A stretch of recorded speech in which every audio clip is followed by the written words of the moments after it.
Goo Hara's life was a roller coaster of dreams, triumphs, and heartbreak. A story that gripped millions and left a lasting echo. Born in a small South Korean city, she rose from a tough childhood to dazzle the world as a K-pop idol, her smile lighting up stages and screens. But behind the glitter, she faced battles that tested her spirit, from explosive scandals to quiet struggles nobody saw coming. This tale traces her journey, her humble start, her shining peak, her darkest storms, and the legacy she left behind. It's a story of a girl who soared, fell, and still inspires. Before we begin, if you enjoyed this video, don't forget to leave a like, share, subscribe, and hit the notification bell so you don't miss out on more fascinating stories behind Korea's multi-million-dollar industry. Now, let's get started. Goo Hara came into the world on January 3, 1991, in the bustling city of Gwangju, South Korea, a place known for its rich history and vibrant culture. Her early years weren't easy though. Life threw curveballs her way from the start. Her parents split when she was just 8, leaving her and her older brother, Goo Hoin, to navigate a fractured family. She didn't talk much about those days, but it's clear they shaped her into someone tough. Someone who learned to push forward no matter what. Growing up, she had big dreams, like a lot of kids do. For a while, she pictured herself as a flight attendant, soaring through the skies, helping people with a warm smile. But she was petite, barely over 5 feet tall, and that dream slipped away when she realized her height wouldn't cut it. Instead of giving up, she turned her energy to something else, something that would eventually make her a household name. As a teenager, Hara found herself drawn to the spotlight. She wasn't the type to sit still or fade into the background. Music and performance called to her, and she chased that calling with everything she had. By the time she was 17, she'd caught the eye of DSP Media, a company that knew how to turn raw talent into stars. They saw something special in her, a spark, a grit, and in 2008, she stepped onto the stage as the newest member of a girl group called Kara. She wasn't part of the original lineup. Another singer, Kim Sung-hee, had left, and Hara was brought in to fill the gap. It was a bold move for a kid still figuring out who she was, but she didn't hesitate. She jumped into the deep end, ready to swim. Kara wasn't just any group. They were on the verge of something big, and Hara was determined to help get them there. She trained hard, spending long hours perfecting her vocals and dance moves, learning how to charm a crowd. Back then, K-pop was starting to bubble up, not yet the global giant it is today, but already a force in South Korea and parts of Asia. Hara joined at the perfect moment, right as the industry was hungry for fresh faces and catchy tunes. She brought a youthful energy to the group, her bright eyes and quick smile lighting up every performance. It didn't take long for fans to notice her. She had a way of standing out, even among the other talented girls in Kara, and people started whispering her name. Her early career wasn't all glitz and glamour, though. The training was brutal, grueling days that stretched into nights, with little time for anything else. She'd left school behind, putting her bets on this wild ride instead of textbooks and classrooms. Sungshin Women's University was part of her story for a bit, but the details are fuzzy. She didn't stick around long enough to finish. Music was her focus, her ticket out of a tough childhood and into something bigger. And she wasn't alone in that struggle. Plenty of young hopefuls were clawing their way up in the K-pop world, fighting for a shot. Hara stood out because she didn't just want it, she worked for it. She poured herself into every rehearsal, every note, building a foundation that would carry her far. By her late teens, Hara was starting to see the payoff. Kara's popularity was climbing, and she was right there with them, a key piece of the puzzle. Fans loved her for more than just her looks. She had a personality that shone through, a mix of spunk and sweetness that made her feel like a friend. She was young, scrappy, and ready to take on the world, one stage at a time. Those early years were the spark that lit her path, setting her up for the wild ride that was still to come. As the calendar flipped into the early 2010s, Goo Hara's life turned into a whirlwind of lights, music, and adoring crowds.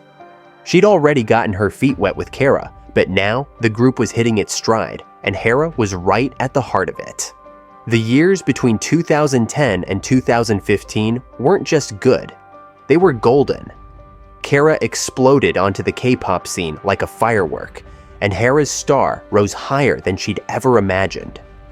Songs like Lupin and Mister started blaring from speakers across South Korea, then Japan and beyond. The girls were everywhere, on TV screens, magazine covers, and sold-out stages. Hara wasn't just along for the ride, she was helping steer the ship, her voice and charm locking fans in tight. Lupin dropped in 2010, and it was a game changer. The track had a sleek, edgy vibe that showed Kara could do more than cute pop tunes. They could slay. Hara leaned into it, her confidence growing with every performance.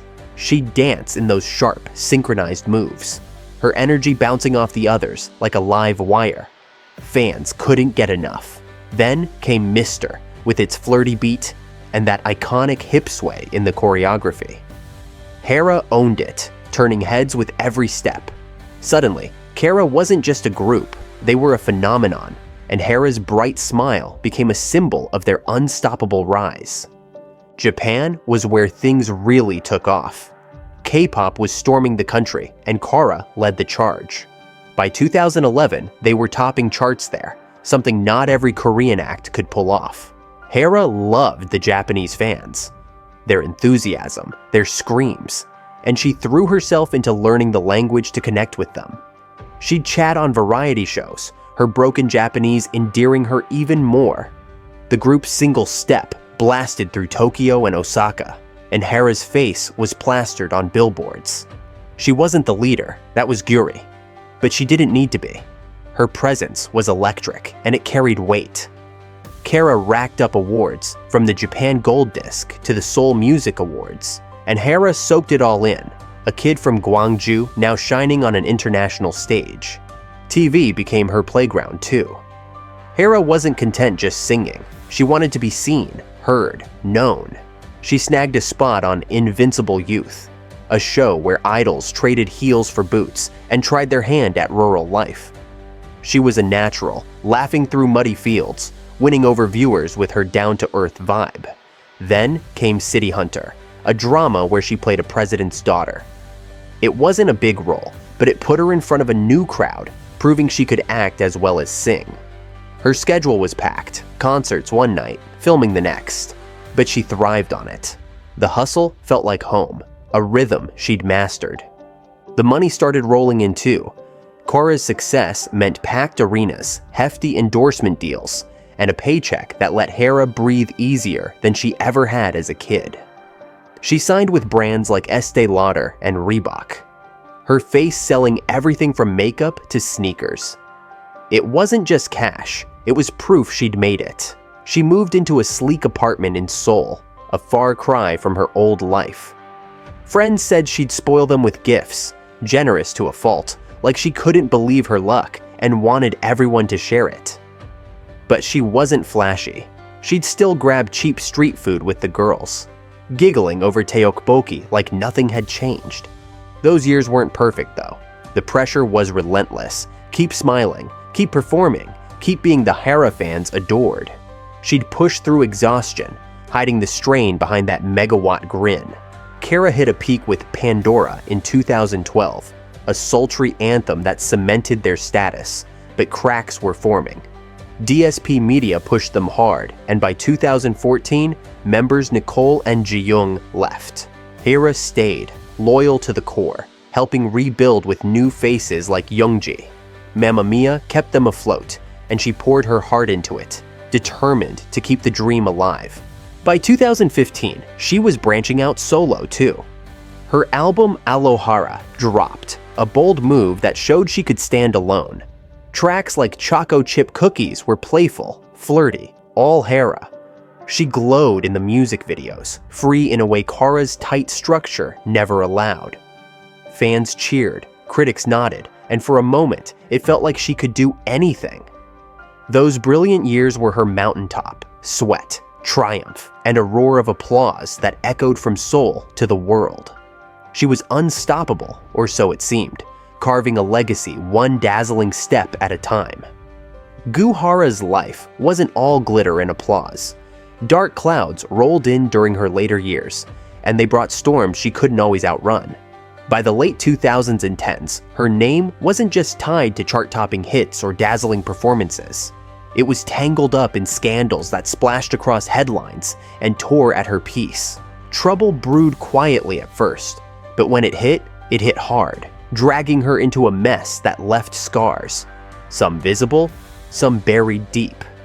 These weren't just gossip page whispers. They were battles that tested her strength and shook the pedestal fans had put her on. The ugliest chapter kicked off in September 2018, when Hara's world collided with a guy named Choi Jong-bum. He was a hairdresser, someone she dated for about a year, and at first, it seemed like a typical romance. But things soured fast. It started with a late-night fight at her place. Nothing unusual for couples until it spiraled out of control. Choi claimed Hara attacked him, showing off scratches and bruises to the cops.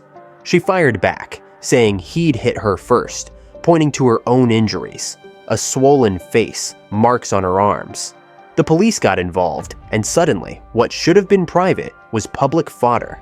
Photos leaked, stories spread, and fans picked sides, unsure who to believe. Then it got worse. Choi didn't just walk away. He upped the ante in a way that turned stomachs. He threatened to release a video, something intimate, something Hara never meant for anyone but him to see. It was a cheap shot, a power play, and it sent shockwaves through her life. She'd built a career on charm and talent, and now this guy was dangling her privacy like a weapon. Hara didn't back down though.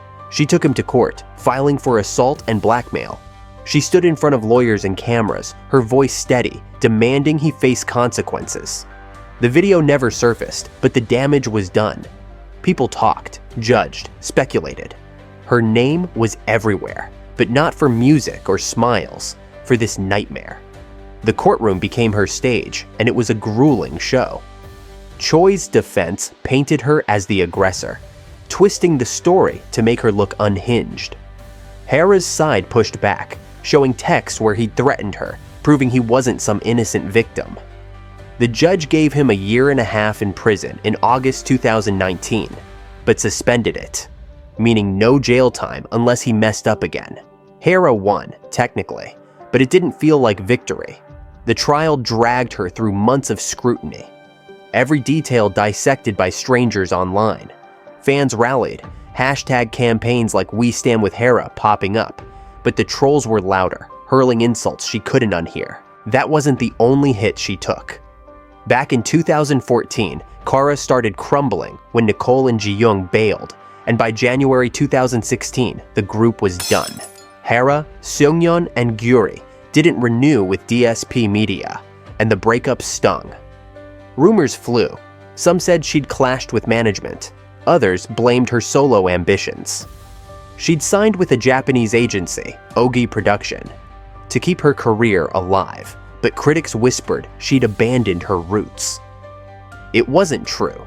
She loved Kara, but the chatter stuck, painting her as disloyal. She brushed it off, focusing on her solo work, but the sting lingered. Money troubles cropped up too. In 2017, a real estate deal went sideways. Hara had invested in a building, hoping to flip it for profit. But the buyer backed out, claiming she'd misled them. They sued, and she countersued, saying they'd stiffed her. The case dragged on, headlines screaming about debts and shady deals. It wasn't the millions some made it out to be, more like a messy business flop. But it fed the narrative that she was slipping. She settled it quietly, but the stain on her image didn't fade so fast. Then there was the plastic surgery buzz. Hara had always been gorgeous, a natural beauty who lit up rooms. But around 2018, fans noticed changes. Sharper cheekbones, a tighter jawline.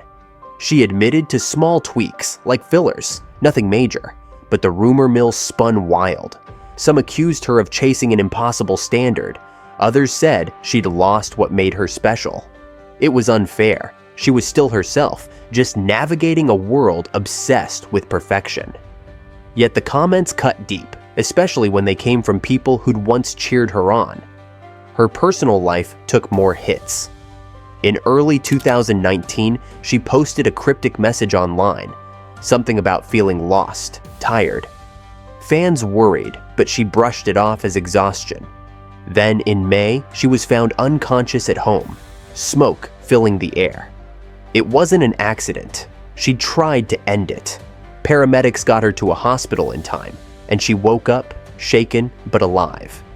She apologized to her fans, her voice small, saying she'd been hurting more than she let on. The news stunned everyone. Hara, the girl who danced through every storm, had almost given up. She promised to get help, to fight, and for a while, it seemed like she might. But the scandals piled up, a weight she couldn't shake. Choi appealed his case, dragging her back into court even after she tried to move on. Online, the hate never stopped. Faceless keyboards calling her weak, fake, a has-been. She'd smile in public, but friends said her eyes didn't match. She leaned on people like Sully, a fellow idol who'd faced her own battles. But when Sully died by suicide in October 2019, Hara's world cracked again. She mourned publicly, tears streaming at the funeral, and posted a goodbye that broke hearts. "I'll live harder for you." It was a promise she wanted to keep, but the storms kept coming. These years weren't just scandals. They were a gauntlet.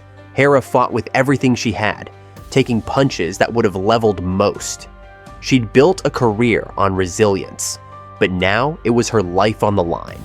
The public saw the headlines, the drama, the mess, but behind it was a woman wrestling with pain she rarely showed. She tried to rise above, to reclaim her story, but the noise was deafening, and the shadows grew long.